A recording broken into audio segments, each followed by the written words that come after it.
Welcome everybody to Evolving Self. This is Micah, and today's topic going to be about being a leader at home. How to be a great leader at home, so that you can help your family and everyone else to grow, to develop, to personal development, to increase personal development in the home, so that everybody can function cohesively, so that everyone can be able to meet their goals, everyone can be disciplined, and be able to achieve great things. All right, so let's just jump right into it. Being a great leader in your home, especially as a man, start with present, purpose, and principles.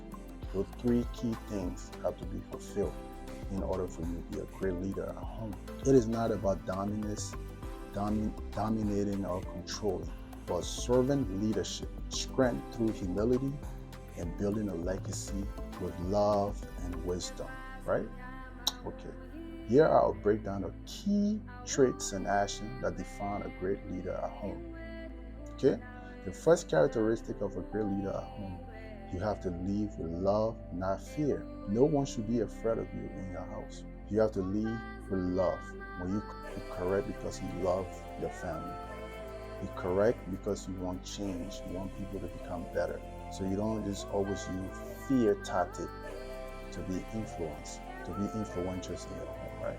So show consistency in love and care, not just through words, but action.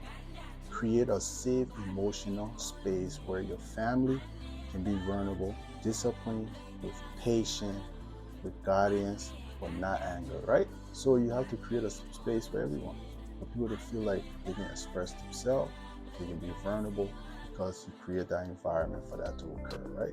So another characteristic of a great leader, you have to be present, not just providing, but you have to be present. Because now in society, if a man go to work, you do that 8-hour shift. When you come home, you don't feel like you have to do anything, right? Well, imagine if you spend 8 hours at work and your wife spend another 8 hours at home. Then when you come home, the next 8 hours, you want her to continue working for 8 hours, so you want to do 8, then she do 16. No, when you come home, that's your second job, right? Your first job was to go in the morning for 8 hours. Now you return home, you start second shift. So that second shift is you have to be involved in your family activities. You have to lead your family. Okay? Third characteristic of a great father, of a great leader at home, you have to live by example, right? Your action teaches more than your words ever will. Show integrity, consistency, humility, strength, and how you handle pressure, failure, success, and relationship. Model faith, emotional intelligence, and accountability. You must hold yourself accountable when you have misstep, because we're human beings. It's possible that we're gonna have misstep. And you gotta be the first to be forgiven, right? Okay. The fourth characteristic of a great leader, you have to create a communication vision for your family. How do you do that?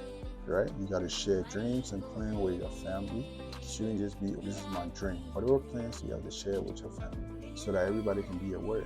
Okay? Include your partners in that vision and make decisions as a team. You cannot isolate your vision, oh, I'm going to do my own thing. No, you got to include your family in that vision, so that everyone can feel empowered, that they can feel part of it, right? So that when you're winning together, when you lose together.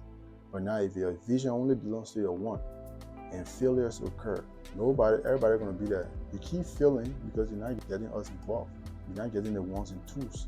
But when you're all feel together, you can say, okay, well, no one fought here. We put our work in, we agreed to do this.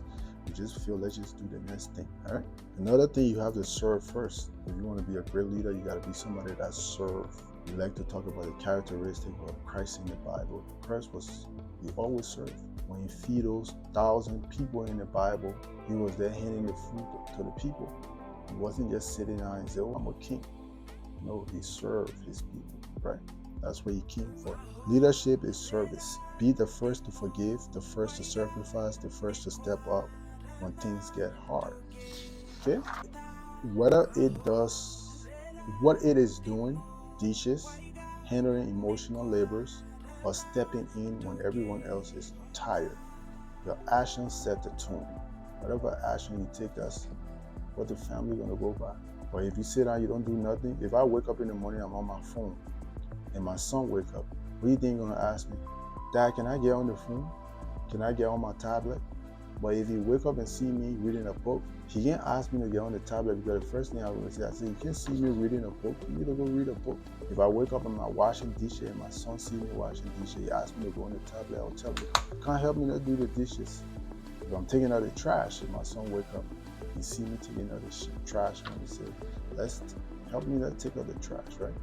Because whatever you want them to do, you have to do it first. All right? Empower, do not control. Empower people, you don't have to control them. How do we empower people? By encouraging our wife, our kids, leadership, your kids independent. We create a culture where everyone can strive, right? Leadership at home isn't about being the loudest. It is about lifting others up so that the family wins together. Okay? And last but not the least, stay rooted spiritually. Whatever belief system that you have, you must implement it. You must study, practice, learn some of the characteristics and morality of what you believe so that your kids can have something to rely on when they get confused about life. So you gotta pray together, study together so that you can grow spiritually, whatever belief system you have. Okay? That's all I got for today. I just want to say thank you and shalom to everybody out there. If anything I'm saying here you find it encouraging and you want to hear more, just hit that notification button. And we'll also appreciate it if you share, like, and leave a comment.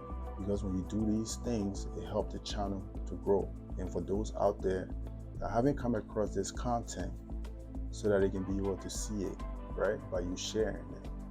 Okay? Just remember, knowledge is not to be hidden.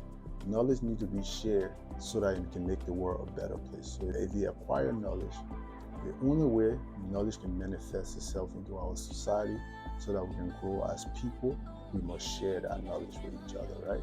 So that's my whole purpose of doing this, to learn, share, and build a community in which we have great leaders so that we can be able to influence the next generation to go further and do better than we have done, okay? Thank you all for tuning in. Just want to say God bless you and stay blessed. Peace.